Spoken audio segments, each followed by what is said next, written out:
Joe Biden. The Democratic challenger has appeared in public and told his supporters that he has no doubt that he will be the next president. Counting continues in just a handful of key states, and the margins are incredibly tight. But Joe Biden appears to be edging ever closer to the White House and has called for calm and patience while the counting continues. He is currently projected to have 253 electoral college votes and Donald Trump 214. They need 270 to win the White House. The key remaining states are Arizona, Georgia, Nevada, Pennsylvania and North Carolina. The BBC, in line with several other news organisations, is now projecting that Joe Biden is the winner in Wisconsin. And there's no sign of President Donald Trump conceding. Quite the opposite. He's launched a set of legal challenges. Well, let's join our North America editor, John Sopel, in Washington for the very latest. John. Yes, Sophie, as you say, Donald Trump has launched a raft of legal actions in all these states where the votes are being counted. But I am sensing that there is growing frustration within the White House that the president isn't getting the support that he wanted from the Republican Party. And his lawyer has tweeted about it. Donald Trump's son has tweeted about it. So there is frustration there. But also they're saying there is going to be no concession because the votes are being stolen. And you have Joe Biden's camp saying, we're going to win. We're absolutely certain of it. So to misquote the Trump slogan, the territory we're now in is make America wait again. As America waits, so impatience grows. And protests are cropping up in all the states where counting is still going on. God bless America. God bless President Trump. They're mainly Trump supporters. But last night what they were chanting depended on where they were. This is Detroit, Michigan, where Donald Trump had a narrowing lead, and his fans are shouting, "Stop the count." Stop the count! Stop the count! We want Trump! But go west to Arizona, where Donald Trump is trailing, and what's the cry? Count those votes. We just like to watch you count the ballots. The charge from Trump surrogates is that the Democrats are trying to steal the election.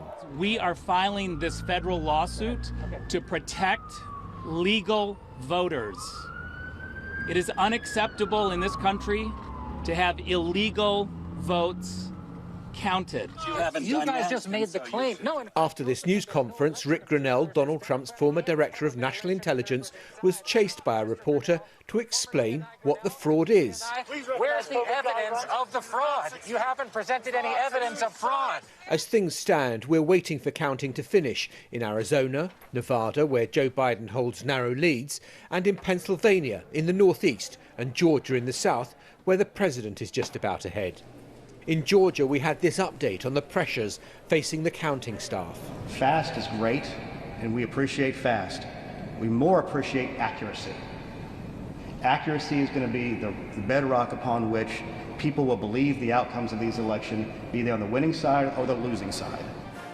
Donald Trump hasn't spoken publicly since he made this statement on election night, but his campaign have launched multiple lawsuits since then demanding a recount in Wisconsin, calling for counting to be stopped in other states, alleging fraud in Nevada.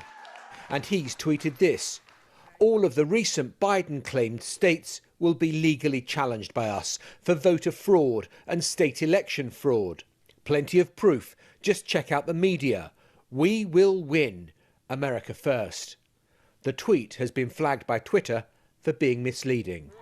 The Democrats are watching all of this warily and have an army of lawyers ready to go into battle if that's what this election comes down to. We have no doubt that when the count is finished, Senator Harris and I will be declared the winners. So I ask everyone to stay calm, all the people to stay calm. The process is working.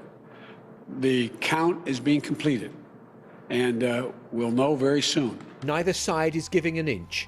Neither side is giving up. There's defiance from the Trump camp, determination from Biden. Who's going to prevail? Watch this space. John Sopel, BBC News, Washington. Well, our North America correspondent Nick Bryant is at Joe Biden's campaign headquarters in Wilmington, Delaware. And we saw Joe Biden in the past hour, a very brief appearance, but he's certainly sounding very confident. Sophie, they are super confident. They think they're going to win Arizona. They think they're going to win Nevada. Just those two states alone will get them to that magic number of 270. Increasingly, they think they are going to win Pennsylvania. Such a big prize. Donald Trump was 500,000 votes ahead on election night in Pennsylvania. Now that lead has dipped below 100,000. When you read the headlines on the news tonight, it was 97,000. Now it's 90,000. The Biden campaign chipping away at that.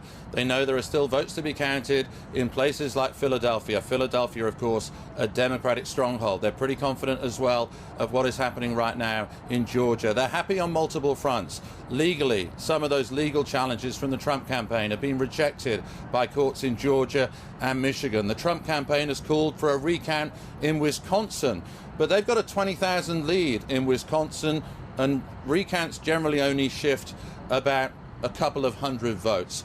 It's significant, maybe, that on this stage behind me in the past hour, they've been checking the microphones, just adjusting a few things. We haven't seen activity on that stage since election night.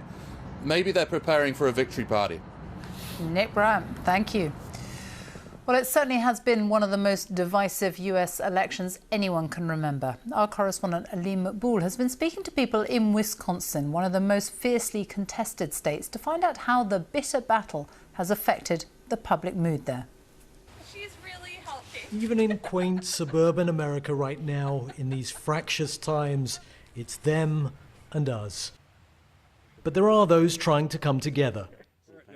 When Tim had his Biden sign stolen, his Trump-supporting neighbor Josh surprised him with a replacement. I know Josh is a member of the Republican Party, and so, you know, for him to come and do something like that was pretty outstanding. So, and in the course of our conversation, I realized that Josh is, you know, a regular person first and a Republican second. But the situation nationally is causing tension. I think people's wicks are just a little bit shorter than they used to be. I think people are afraid.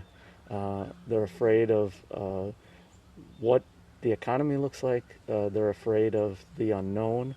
And so that fear becomes anger. Even outside the White House on election night, we saw radical elements on the left make an appearance. In recent months, far-right militia have also made their presence felt in many parts of the country. And we all remember moments over the last year where American cities have quickly descended into chaos.